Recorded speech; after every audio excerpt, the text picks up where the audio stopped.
आज हम लोग केमिस्ट्री के फर्स्ट चैप्टर, केमिस्ट्री के पहले चैप्टर का नाम है मैटर इन आवर सराउंडिंग। हमारे आसपास के जो मैटर होते हैं उनके बारे में हम आज डिस्कस करेंगे आपसे। तो जैसे कि हमने बताया व्हाट इज़ मैटर, मैटर क्या होता है?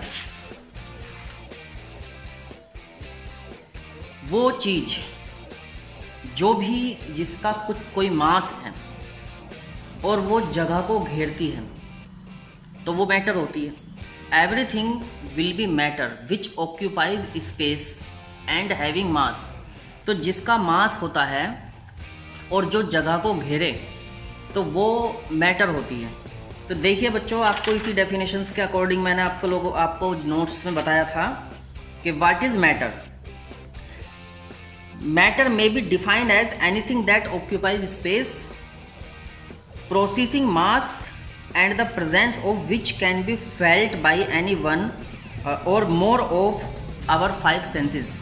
जो हमारी बॉडी के अंदर 5 तरीके के सेंस होते हैं, उन सेंसेस को वो महसूस करती हैं। तो जैसे मान लीजिए सामने आपके बुक रखी है तो बुक दिखेगी आपको, तो वो उसका कुछ एक पर्टिकुलर मास भी होगा और वो एक जगह को भी घेरेगी। तो इस तरीके की जो चीज़ होती है वो मैटर होता है। लेकिन जो दिखाई ना दे, और जैसे मैंने आपको बताया था कि और बहुत सारी चीज़ें, इलेक्ट्रिसिटी, मैग्नेटिज्म, फोर्स, ये सब चीज़ें जो हमको दिखती नहीं है तो वो मैटर नहीं हो सकती है। तो उसका हमने एक अलग से लिस्ट आपको दे दी थी बच्चों। अच्छा, और उसके बाद classification of matter. Classification of matter, matter को किस तरीके से क्लासीफाई किया जाता है, ये बात थी। उसके लिए फिर हमने आपको स्टेट्स ऑफ मैटर के बारे में समझाएंगे। तो पहले हमारे स्टेट ऑफ मैटर के बारे में ही बात करेंगे।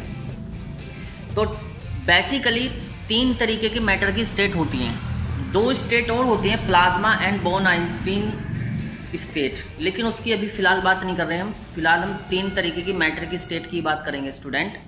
पहली जो स्टेट होती है मैटर की वो होती है सॉलिड, दूसरी स्टेट होती है लिक्विड और तीसरी स्टेट होती है गैस। तो सॉलिड, लिक्विड, गैस 3 तरीके की स्टेट होती है मैटर की। तो मैटर की तीनों स्टेट के अंदर जो पार्टिकल्स होते हैं मैटर के, वो आपस में एक फोर्स से जुड़े रहते हैं जिसको इंटर पार्टिकल फोर्स बोला जाता है। जिस फोर्स से वो पार्टिकल आपस में जुड़े रहते हैं उसको क्या बोला जाता है बच्चों? Inter particle force. Inter particle force, जिसके अंदर पार्टिकल का खुद का एक फोर्स होता है जिससे कि वो आपस में जुड़े रहते हैं। तो सॉलिड जो होती है उसके अंदर पार्टिकल के बीच में स्पेस कम होता है, इस वजह से वो सॉलिड होता है।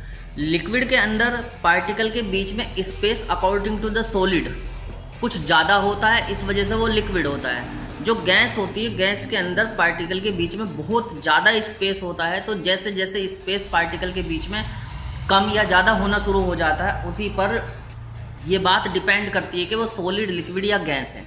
तो सॉलिड के अंदर जो पार्टिकल्स होते हैं स्टूडेंट्स, वो पार्टिकल के बीच में गैप ना के बराबर होता है, तो उसको बोला जाता है सॉलिड।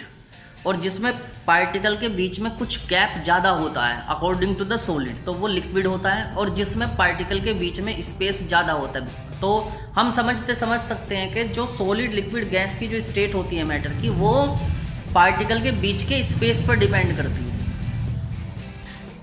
तो नेक्स्ट बात,